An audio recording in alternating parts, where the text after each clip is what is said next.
সোনালি আর ওর স্বামী অমিতকে রেখেছি নিমন্ত্রিতদের তালিকায়।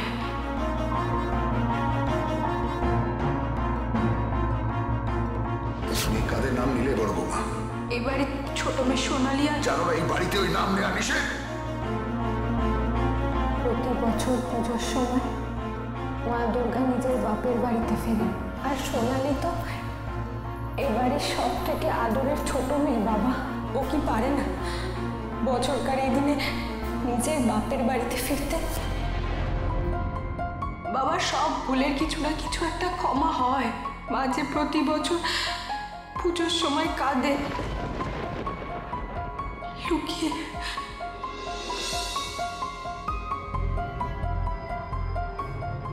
যেদিন আমার বাড়ির নিয়ম সে ভেঙেছে, নিজের পছন্দের ছেলেকে বিয়ে করে বাড়ি ছেড়ে চলে গেছে, সেই দিন থেকেও আমার কাছে কেন বারবার তোর কথা বলছে সবাই? কেন? তোকে যে আমার সহ্য হয় না। চাই না তোর কথা শুনতে, চাই না তোর মুখ মনে করতে। ভীষণ স্বার্থপর তুই, ভীষণ স্বার্থপর। শুধু নিজের কথা ভেবেছিলি আর চরম শাস্তি দিয়েছিলি আমায়। আরে কে কে? ছাড়ো। বাবা, তুমি আমাকে বুঝতে পারলে না? ঠিক আছে, কথাই বলবো না আমি তোমার সাথে, যাও। এই দেখো আমার মেয়ে কতটা রাগী। হ্যাঁ, এত রাগ ভালো না। সকাল সকাল এত দুষ্টুমি কিসের? হ্যাঁ, আচ্ছা কি বলতে এসেছিলে বলো? দাঁড়াও এক সেকেন্ড।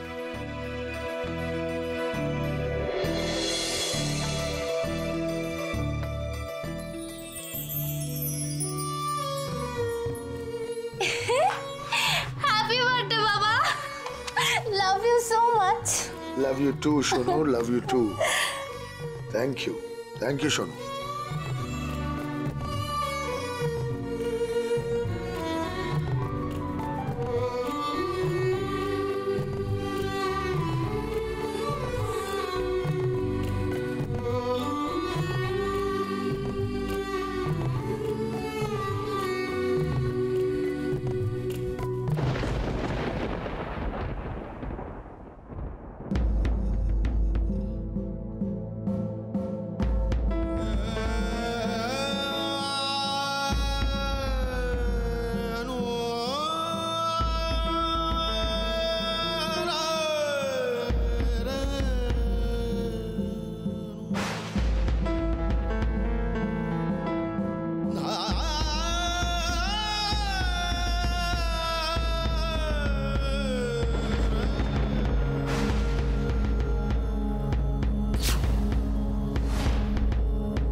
সব ছবি সরিয়ে দিয়েছিলাম তোর আমি।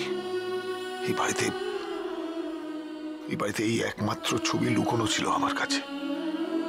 সোনালির সব ছবি যে বাবা সরিয়ে দিয়েছিলেন বাড়ির থেকে, তাহলে এটা এলো কি করে? কি বলছেন মা? বাবা বললেন এবার দুর্গাপূজা হবে না?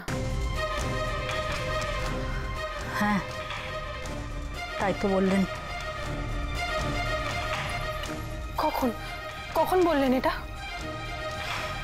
একটু আগে আমাকে ডেকে কথাটা বললেন। আপনি আপনি কি বললেন? কোনোদিন কোনো কালে তোমার বাবার মুখের ওপর কি আমি কোনো কথা বলতে পেরেছি বড় বৌমা, যে আজ বলবো? খেতে ডাকলাম, জানিয়ে দিলেন খাবেন না। বড় বৌমা, এ বংশের দুই পুরুষের পুজো বন্ধ হয়ে যাক আমি চাই না। পুজো বন্ধ হবে না মা। তুমি এই মানুষটাকে এখনো ঠিক মতো চিনতে পারোনি বড় বৌমা, তাই এই কথাটা বলছো। আদিটাও যদি এ সময় বাড়িতে থাকতো তাহলেও না হয় ওর বাবাকে বোঝাতে পারতো, কিন্তু সেও তো আপনি আমার সাথে আসুন মা।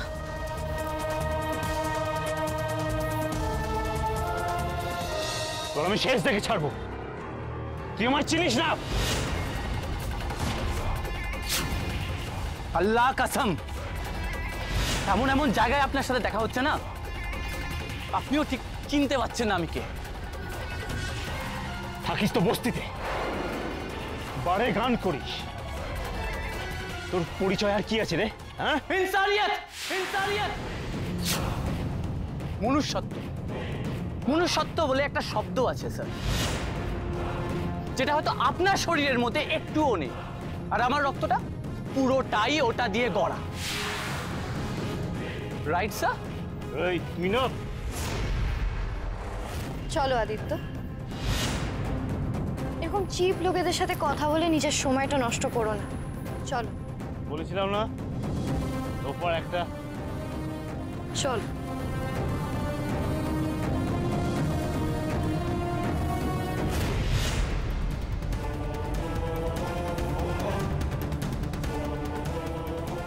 সব জমা রাখছি স্যার, মন বলছে আপনার আমার মুলাকাত ফের হবে। খাতা খুলব তখন ইরফানকে পাক্কা চিনে যাবেন, আল্লাহ কসম।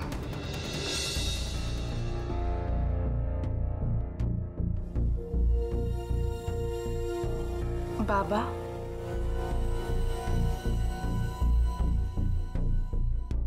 বাবা বলছি, বৌমা, তুমি যদি পুজোর ব্যাপারে কোনো কথা বলতে চাও, আমি আগেই জানিয়েছি যে আমি সিদ্ধান্ত নিয়ে ফেলেছি। বাবা আমি আপনাকে পুজো নিয়ে কোনো কথা বলতে আসিনি, শুধু আপনাকে একটা কথা মনে করিয়ে দিতে এসেছি। হ্যাঁ বলো, কি বলবে?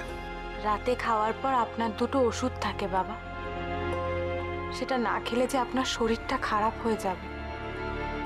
আমার ওপর রাগ করে যদি আপনার শরীর খারাপ হয়, তাহলে আমি যে নিজেকে কোনোদিনও ক্ষমা করতে পারবো না বাবা। বললাম তো বড় বৌমা, আমি তোমার উপরে রাগ করিনি। তবে কার ওপর রাগ করে আছেন বাবা? আমি জানি বাবা, আপনার আসল রাগটা কার ওপর আমি জানি। কার ওপর আপনি রাগ করে না খেয়ে বসে আছেন, আর কার জন্য অভিমানে দুর্গাপুজো অবধি বন্ধ করে দেওয়ার কথা ভাবছেন। যদি আপনি কারোর ওপর রাগ নাই করে থাকেন, তাহলে কেন আপনি খাবারটা খাচ্ছেন না বাবা? কেন আপনি শুধু শুধু মাকে এরকম করে কষ্ট দিচ্ছেন? আমি তো বললাম বড় বৌমা, তোমাদের কোনো ভুল নেই। আমি শুধু একটু একা থাকতে চাইছি, এটা বিশ্রাম করবো আমি। খাওয়ার পর আপনি বিশ্রাম নেবেন, আগে গিয়ে খেয়ে আসবেন। চলুন। আর বাবা একটা কথা, এরপর থেকে না আমি সত্যি আর কোনোদিনও আপনাকে নিজের ইচ্ছের কথা বলবো না। এই তুমি কি ধরনের কথা বলছো বড় বৌমা? তুমি তো জানো আমি তোমার কথাকে মর্যাদা দেওয়ার চেষ্টা করি, এটা বলে তুমি আমাকে আঘাত দিচ্ছ। আমি যে আপনাকে আঘাত দিতে চাইনি বাবা, আমি সত্যি আপনাকে আঘাত দিতে চাইনি। বুঝতে ভুল করে আপনাকে কষ্ট দিয়েছি, আঘাত দিয়েছি। এখন যদি আপনি না খেয়ে সারা রাত উপোস করে থাকেন, আপনি জানেন না বাবা আমি যে খুব কষ্ট পাব।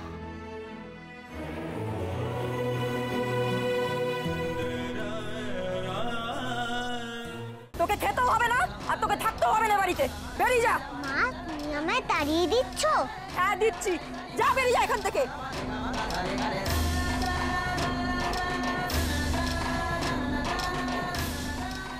দু পয়সায় বস্তির ছেলে একটা